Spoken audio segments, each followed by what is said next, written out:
Sewaktu saya ambil alih pemerintahan, saya semakin kaget. Saya tidak menduga parahnya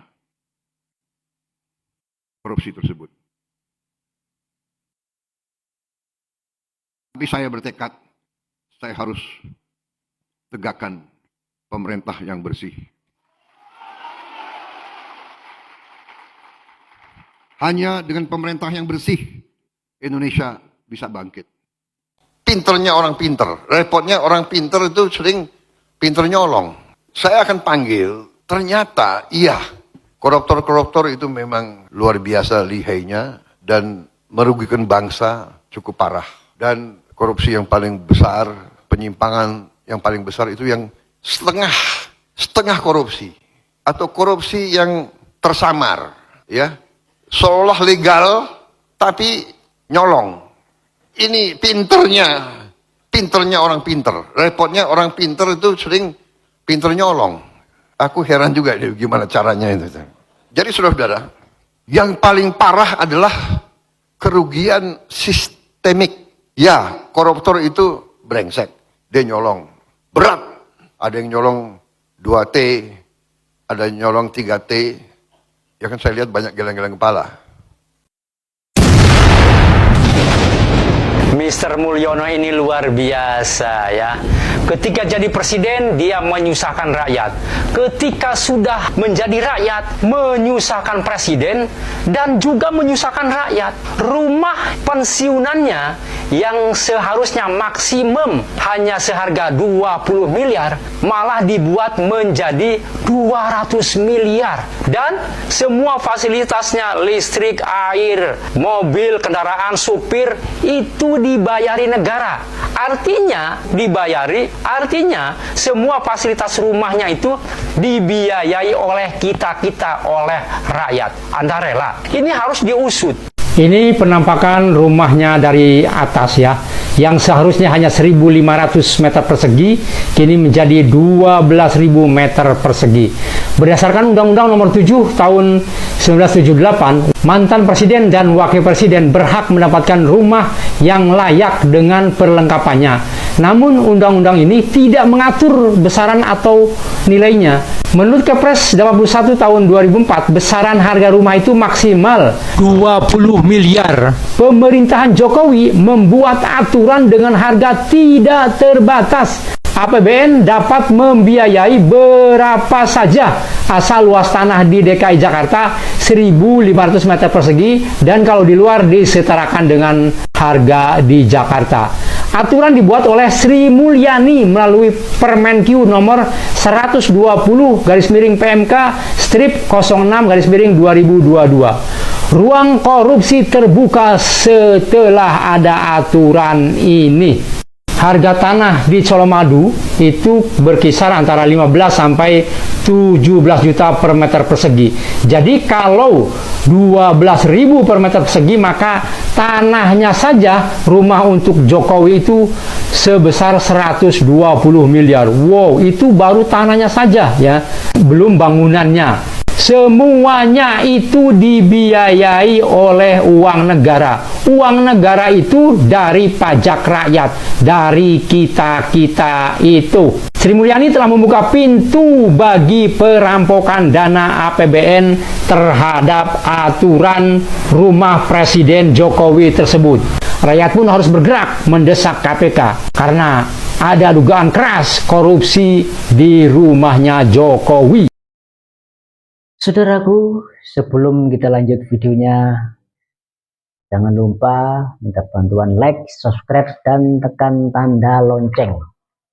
Tanda lonceng untuk eksistensi channel Pabrik News yang menayangkan berita-berita terkini. Semoga saudaraku semuanya diberikan kelancaran, diberikan rezekinya yang berlimpah ruah. Kita lanjutkan videonya berikut ini. Pemimpin di provinsi, pemimpin di kabupaten kota, pemimpin di kecamatan, pemimpin di desa. Jaga kepercayaan rakyat. Jangan menipu rakyat. Jaga kekayaan rakyat. Jangan mencuri dari kekayaan rakyat. Jangan suka merendahkan orang lain, jangan suka meremehkan kemampuan orang lain, jangan melihat orang hanya dari tampilannya hanya karena pendiam, jarang banyak bicara, sehingga dianggap tidak punya kemampuan untuk berbicara. Follow akun ini atau klik tanda tambah di dekat foto saya jika ingin terus dapat pengingat yang menenangkan hati.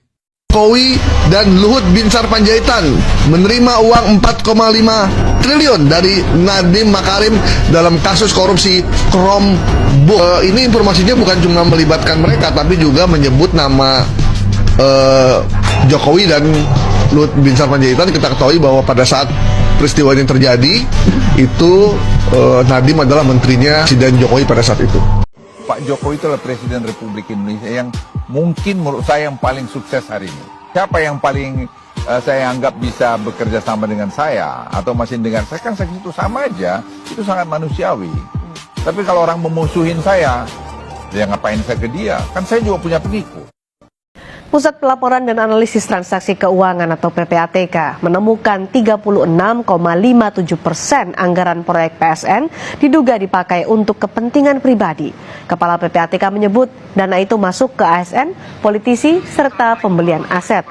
Sedangkan sekitar 36,67% diduga digunakan untuk pembangunan yang tidak digunakan untuk pembangunan proyek tersebut. Artinya ini digunakan untuk kepentingan pribadi. Kepala PPATK Ivan Yustia Vananda menyebut diduga ada 36,67% anggaran proyek strategis nasional atau PSN yang digunakan untuk kepentingan pribadi. Laporan itu berasal dari 1.847 laporan transaksi keuangan mencurigakan Januari hingga November 2023. Uang itu diduga masuk ke kantong ASN, politikus, serta pembelian untuk aset dan investasi. Kemenko Perekonomian Erlangga Hartarto menyebut 190 proyek strategis nasional yang telah dirampungkan hingga akhir 2023. Menurut Kemenko Perekonomian, ada 1.515,4 triliun rupiah lebih investasi PSN hingga akhir tahun 2023. Terdapat 30 proyek dan 9 program PSN yang beroperasi sebagian. Kemudian 50 proyek lain dalam tahap konstruksi. Apakah Anda berbohong dalam sidang ini atau Anda berbohong di dalam BAP? Saya akan cek lagi. Jadi sebenarnya seperti apa? Apakah ada kerugian atau tidak? Ada kemungkinan orang menjadi masalah kepercayaan. Ada kemungkinan kerugian berapa? Saya tidak tahu bagaimana saya bisa itu. Jadi ada kerugian. Berarti tadi Anda menyampaikan bahwa Anda keliru ataupun Anda berbohong. Oh, tidak berbohong. Tadi ada sampaikan demikian. Ini ya, saudara ya. Kalau kita Bisa saja. di BAP ya, coba Ya. baca. Coba Baik, baca ya. saya fokuskan kembali yang mulia. Saya Pertanyaan fokuskan nomor kembali 9. dalam BAP. Dibaca. Wah, kritik pedas dateng. Hasan Nasbi ngingetin Purbaya Yudi Sadewa soal jasa besar yang pernah diberi Jokowi dan Luhut Binsar Panjaitan. Katanya nggak ada orang hebat yang tiba-tiba muncul begitu saja. Hasan Nasbi menyoroti perjalanan karir Purbaya, mulai dari jabatan di LPS hingga naik jadi Menteri Keuangan.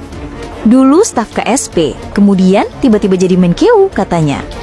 Ia mengingatkan bahwa dukungan Jokowi dan Luhut tak bisa dianggap sebagai tiket otomatis untuk sukses tanpa proses panjang.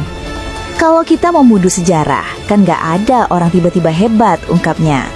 Purbaya sendiri menanggapi dengan membawa data survei kepercayaan publik yang katanya meningkat, menunjukkan ia siap dengan kritik dan bukti. Komentar ini bikin panas nih soal prestasi individu versus pengaruh besar di belakang layar. Di tengah sorotan publik, muncul kabar mengejutkan. Kekayaan Luhut disebut mencapai 274 triliun rupiah.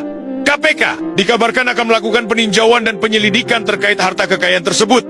Namun, pernyataan tegas dari Luhut sontak mengguncang jagat politik. Siapa yang berani coba mengusik saya pastikan mereka akan tamat. Begitu lantangnya Luhut memperingatkan pihak-pihak yang mencoba menyentuh urusannya. Tapi di sisi lain, Mahfud MD tampil dengan sikap tegas dan lugas. Semua wajib diperiksa KPK. Jangan biarkan satupun para mafia lolos. Pernyataan dua tokoh besar ini pun membuat publik terbelah. Akankah KPK benar-benar berani menindaklanjuti penyelidikan ini? Ataukah tekanan politik akan membuat semuanya berhenti di tengah jalan? Satu hal pasti, rakyat menunggu kebenaran. Kebenaran harus berdiri di atas segalanya. Inilah 16 perusahaan milik Luhut Binsar Panjaitan. 1. PT Toba Bara Sejahtera. 2. PT Adimitra Baratama Nusantara. 3. PT Indomini. 4. PT Presensa Mineral Utama. 5. PT Kutai Energi. 6. PT Energi Mineral Langgeng. 7. PT Fairfield Indonesia. 8. PT Toba Perkebunan dan Kehutanan. 9. PT Tritunggal Sentra Buana. 10. PT Adimitra Lestari. 11. PT Smartia Simbol Gemilang. 12. PT Rakabu Sejahtera. 13. PT Kabil Citransa. 14. PT Toba Property and Infrastruktur. 15. PT Pusaka Jaya Palu. 16. PT Kartanegara Energi Perkasa. Dikit-dikit yang salah, Jokowi. Dikit-dikit yang salah, Jokowi. Aku tanya juga, aku lihat, saya lihat sekarang, dulu waktu dia jadi pejabat apa kerjanya, tak jelas juga. Tapi sekarang jejak digital kamu kan kelihatan.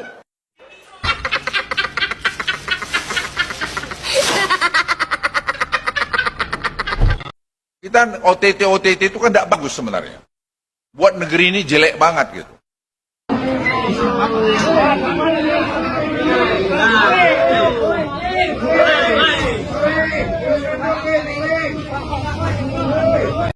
Kekayaan Luhut mencapai 274 triliun.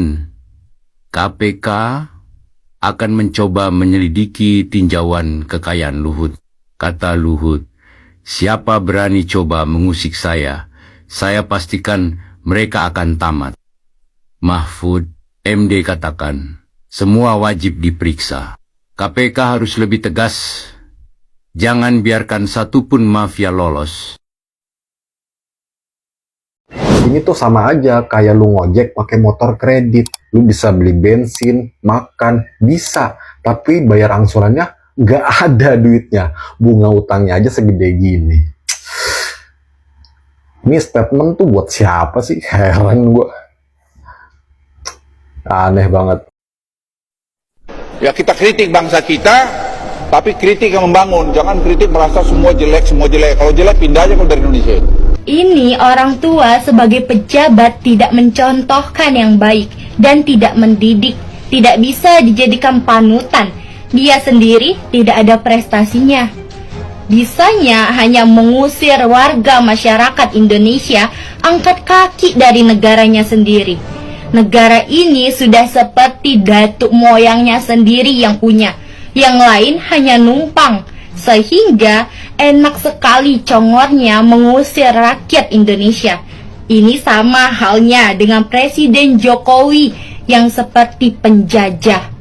Contohnya sudah ada, masyarakat Kalimantan yang dekat IKN diusir, sementara tanahnya akan dijual diperuntukkan orang-orang asing yang akan tinggal di IKN.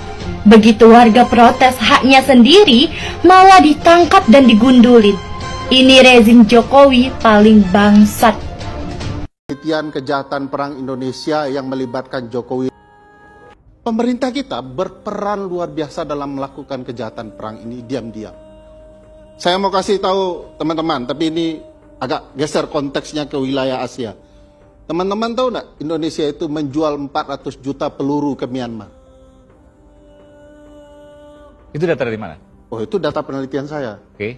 Pernah dipaparkan di TV-TV. Karena tahun pemilu, karena kami segera dituding sebagai anti asing ya. Kita stop waktu itu. 2024 atau Menjelang 2024 launching hasil penelitian kejahatan perang Indonesia yang melibatkan Jokowi.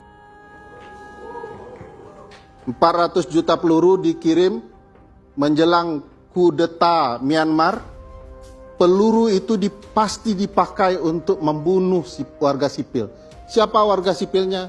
Tidak hanya warga sipil Myanmar, tetapi juga Rohingya. Kalau bicara konteks agama, ini saudara Muslim. Makanya hasil penelitian itu keluar dalam bentuk buku. Judulnya Ibarat Satu Tubuh. Artinya, sebagai Muslim, satu tubuh disakiti, dirasakan oleh tubuh yang lain. Etnis Rohingya yang disakiti, dibunuh oleh peluru-peluru dari Indonesia, itu sakitnya tidak hanya di sini, tapi harusnya di seluruh tubuh kita. Jadi bayangkan pemerintah kita terlibat di 4 kementerian. Dan itu valid datanya? Valid datanya, tidak dibantah sampai sekarang oleh pemerintah kita. Oke. Oleh 4 kementerian. Kementerian Pertahanan waktu itu Pak Prabowo Kementerian BUMN masih Pak Erick Thohir waktu itu, Kementerian Luar Negeri, dan Kementerian Perdagangan. Bisnis senjata. Nah bayangkan bisnis itu kalau ditelusuri petanya, itu mengalir dari Indonesia, Myanmar, hingga Rusia dan Israel. Anda bayangkan keterlibatan pemerintah Anda, dan masih menduduh kami ini sebagai ante-ante asing. Saya hanya bisa berucap terima kasih. Ada orang menuduh kita ante-ante asing, tapi dia bicara begitu fasih dan lancar urusan bisnis dengan orang asing. Teman, memang di masa Pak Jokowi lah, kehancuran institusi itu benar-benar terasa gitu. KPK dihancurkan pada masa Jokowi, partai-partai diperkosa pada zaman Jokowi, MK diperkosa pada zaman Jokowi, polisi dijadikan parcok pada zaman Jokowi, pansos gila-gilaan pada zaman Jokowi. Jadi memang ini yang saya sebut sebagai lubang hitam ditinggalkan oleh Pak Jokowi, yang memang kalau Pak Prabowo ini akan memperbaiki, lumayan kerja keras, tapi harusnya dia bisa. Ya mungkin karena itu Pak Jokowi menitipkan anaknya supaya bisa menutup lubang hitam itu. Lubang hitam itu. Akhirnya kan begini. Akhirnya kan begitu. Bahkan secara guyon saya bilang begini. Dulu kan undang-undangnya dirubah tuh. Syarat wakil presiden atau presiden minimal 40 tahun, wakil presiden atau pernah menjadi kepala daerah. Ya. Kalau saya Gibran pada waktu itu adalah kepala sekolah, mungkin pasalnya berubah 40 tahun atau pernah jadi kepala sekolah. Karena jelas sekali pasal itu memang diabdikan bagi supaya anaknya bisa masuk. Tapi jadi kalau Gibran itu seorang merbot, maka dirubah jadi kepala merbot. Iya. Jadi 40 tahun atau Soekarno pernah memimpin pengurus masjid misalnya. Gitu. Jadi ini yang disebut sebagai personifikasi kekuasaan. Jadi kekuasaan dipersonalkan, dijadikan aset pribadi. Itu janji saya sama istri saya juga. Saya udah cukup. Apa yang Anda janjikan pada istri? Ya tahun 2024 kita selesai. Nggak mau. Selesai itu pengertiannya apa? Ya, saya nggak mau lagi di menjabat itu nggak mau lagi. Cukup lah itu. Baik. Ini direkam. Ya. Banyak sekali pemimpin yang waktu direkam mengatakan tidak ingin, tapi begitu pada waktunya dia muncul ke permukaan. Itu orang gila yang bilang itu.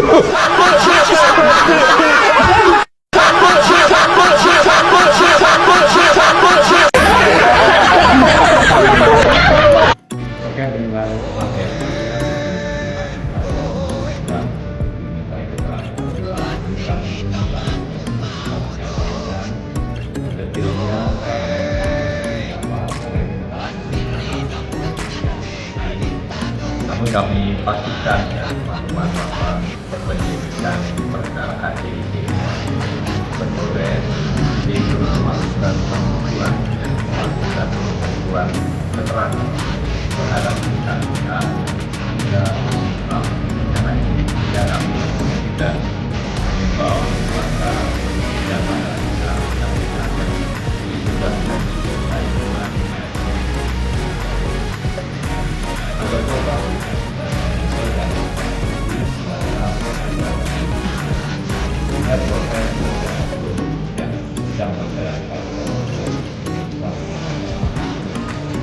Mas, kalau sejauh ini diundang selama ini pihak-pihak terkait itu apakah ada yang tidak kooperatif? Sejauh ini pihak-pihak yang sudah diundang dan dimintai keterangan kooperatif, ya artinya ini juga menjadi langkah positif dalam penyelidikan perkara ini, dan tentunya ini masih akan terus bergulir ya, karena tim masih akan terus menelusuri pihak-pihak lain untuk mengumpulkan keterangan-keterangan yang dibutuhkan dalam tahap penyelidikan ini. Mas, di ruang publikan itu kan Di ruang apa? Di ruang publikan yang disebut mengetahui peristiwa ini kan beberapa di antaranya mulai dari Presiden Jokowi, terus Pak Luhut dan juga Erick Thohir. Apakah memang ada kemungkinan nanti untuk memintai keterangan dari mereka? Penyelidikan masih berjalan dan kita masih mengundang ya pihak-pihak yang diduga mengetahui konstruksi perkara ini. Ya. Pihak-pihaknya siapa saja, dari pihak mana, ya itu belum bisa kami sampaikan. Dan tentunya kami selalu membuka pintu kepada masyarakat siapa saja yang mengetahui atau memiliki data, informasi, dan keterangan yang relevan yang kiranya bisa mendukung penanganan perkara ini, silakan.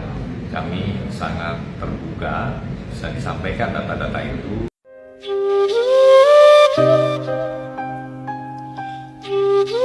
Tapi ingat ya, tidak ada public transportasi itu di dunia ini yang menguntungkan.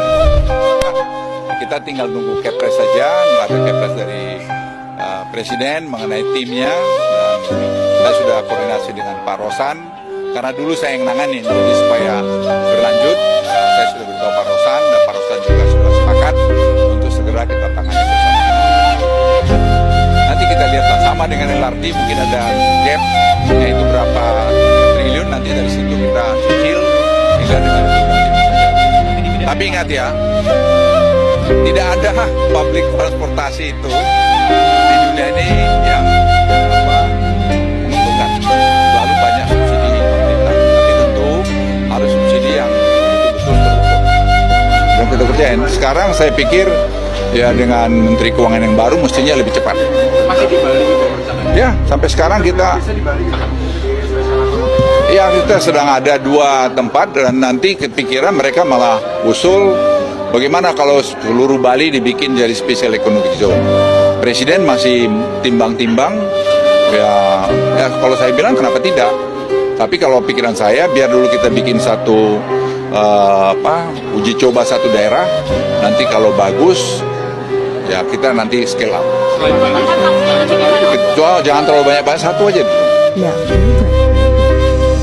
Batubara sekarang 70% dikuasai oleh swasta. Swastanya oligarki, oligarkinya tidak mau bayar pajak. Coba bayangkan deh, tahun lalu penerimaan dari pajak ekspor batubara itu kira-kira 850 triliun. Di Australia, di Amerika, di Eropa, kenaikan komoditas ini menyebabkan pemerintah mengenakan pajak rezeki non-plong. Bukan karena otaknya hebat itu penerimaan batubara jadi naik, tapi karena perang Ukraina kan. Jadi windfall tax dikenakan.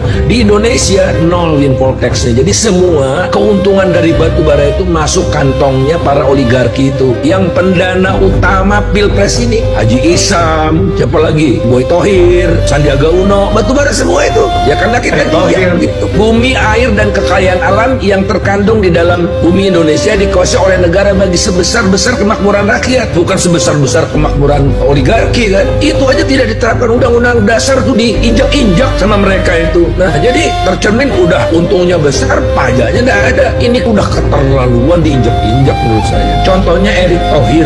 Erick Thohir diangkat jadi menteri untuk mengabdi 100% mengelola BUMN yang banyak acak-adutnya, iya kan? Tapi presiden membiarkan dia jadi ketua umum PSSI. Oh, diurus BUMN-nya untuk jadi sponsor acara-acara PSSI. Jelas konflik of interest-nya. Tapi dibiarkan oleh presidennya juga yang banyak konflik of interest-nya. Pertanyaannya kenapa didiamkan? Ini kan ada bosnya namanya Jokowi. Ya Jokowi juga boleh jadi konflik of interest dengan anaknya itu tadi. Nggak ada yang melarang. Anak presiden jadi pengusaha ada yang melarang. Tapi jangan melakukan usaha dengan yang ada terkait macam-macam gitulah. Kita tahu lah. Berikutnya adalah terkait dengan Sri Mulyani. Sederhana aja sih. Metamorfosis Sri Mulyani itu tatkala dia diberikan keleluasaan oleh Pak Jokowi pada era pertama itu menjadi salah satu calon wakil presidennya Jokowi untuk periode kedua. Maka dia keliling. Nah, mulai di sini konflik of interest-nya muncul gitu kan. Jadi dia keliling pesantren pakai kerudung kan. Nah, itu yang memfasilitasinya Dirjen Bea Cukai waktu itu.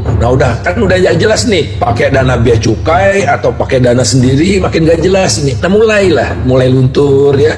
Intinya adalah kenapa sih kita lebih banyak berutang? Penyebab dari banyaknya berutang adalah kegagalan Sri Mulyani sebagai Menteri Keuangan. Pokoknya jangan sampai bohongi rakyat lah gitu. Jangan bodohi rakyat gitu. Nah, kalau udah nggak mampu aja deh, mundur aja deh gitu. Ya memang kemampuannya udah segitu, udah mentok gitu. Jadi ini moral standardnya udah mulai turun, dan kalau moral standardnya turun, tunggu aja nanti. Rakyat ini sebetulnya udah marah tapi masih nahan-nahan. Kalau udah marah beneran, saya nggak tahu lagi apa yang bakal terjadi. Saya tanya dirimu, hatimu yang paling dalam, apa sih yang sudah kau buat pada negeri ini?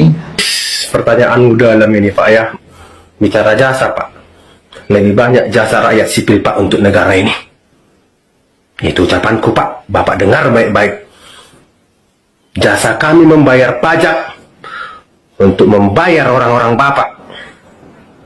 Untuk membuat orang-orang Bapak sejahtera itu dari pajak kami, Pak. Itu jasa pertama, Pak.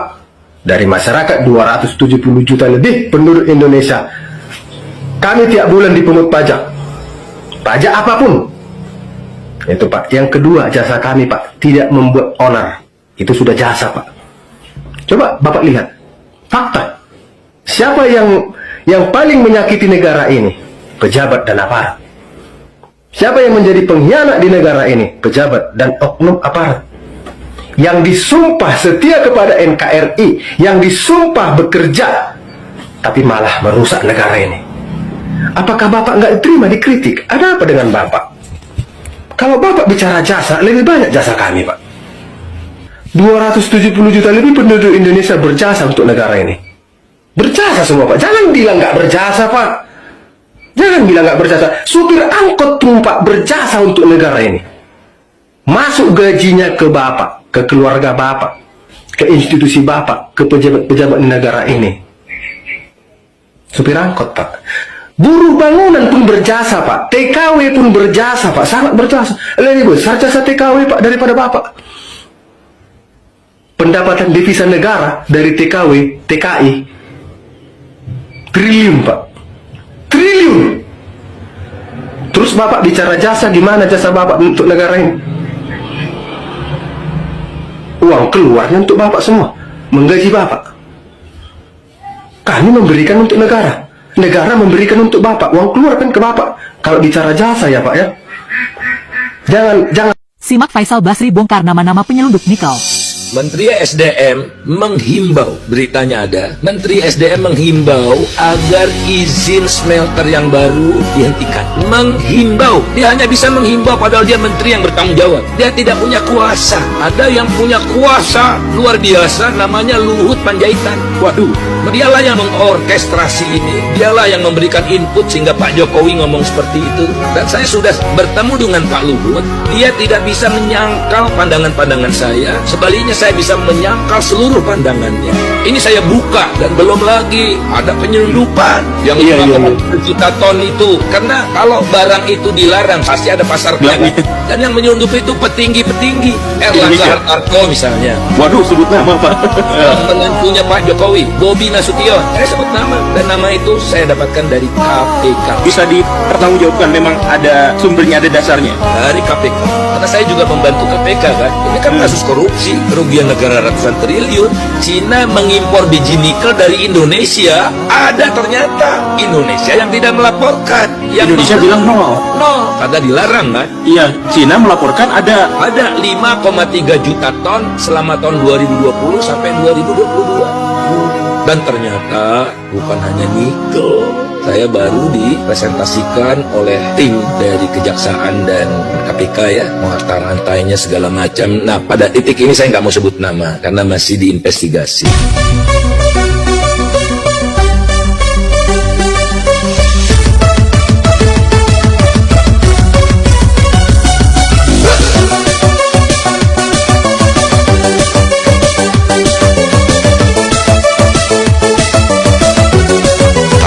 Siapa Luhut Binsar Panjaitan?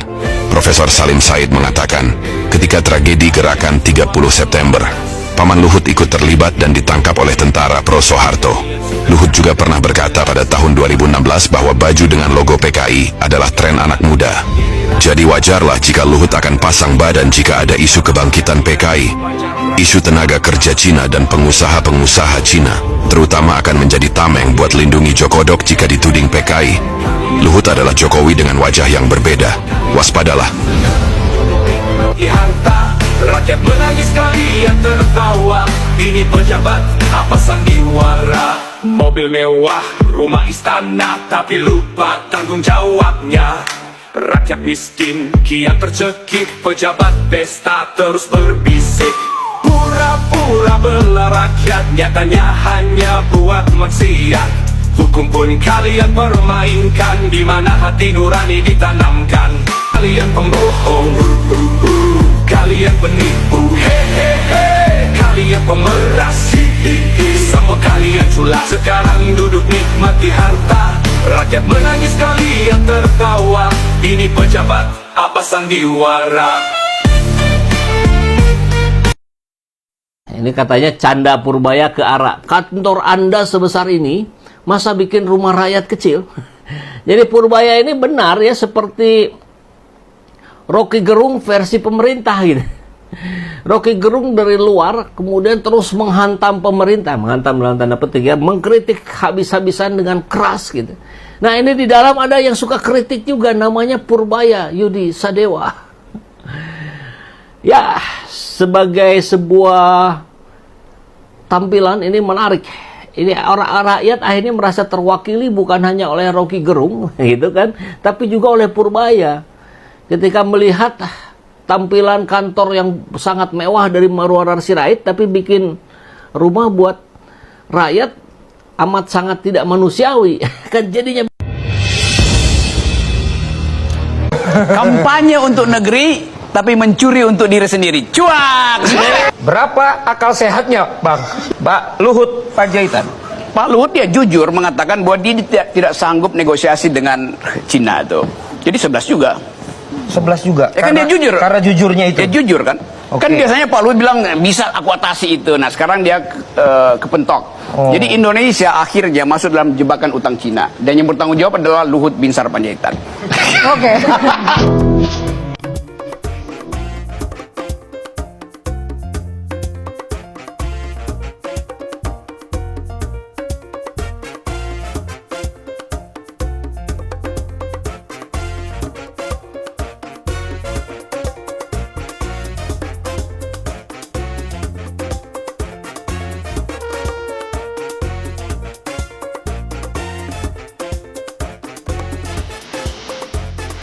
Hormat Presiden Joko Widodo dan Presiden Xi Jinping, izinkan saya melaporkan progres pembangunan kereta cepat saat ini sudah mencapai 80,40%.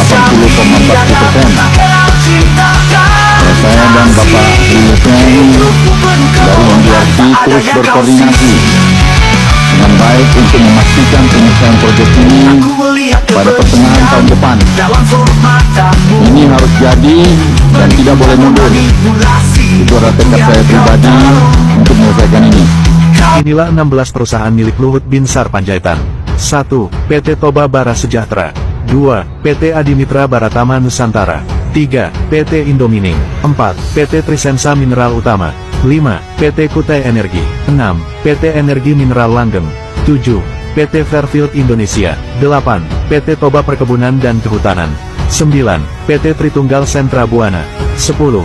PT Adimitra Lestari. 11. PT Smartias Indo Gemilang. 12. PT Rakabu Sejahtera. 13. PT Kabil Citranusa. 14. PT Toba Property and Infrastruktur. 15. PT Pusaka Jaya Palu.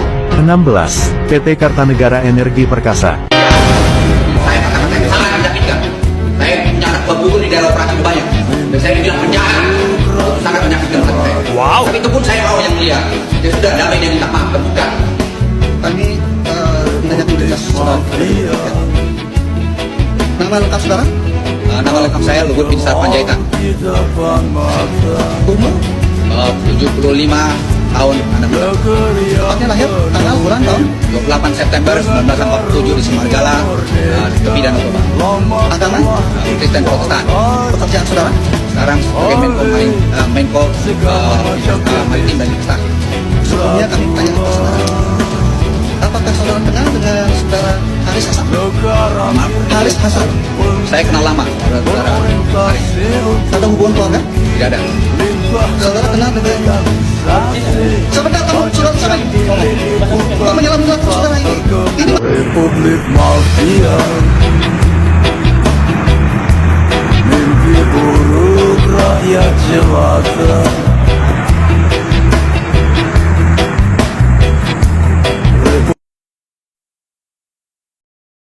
Demikianlah saudaraku berita-berita yang masih viral di negeri ini. Semoga menjadikan wawasan kita tahu berita-berita yang ada di negeri ini, menambah wawasan untuk kita semuanya. Demikian, terima kasih. Wassalamualaikum warahmatullahi wabarakatuh.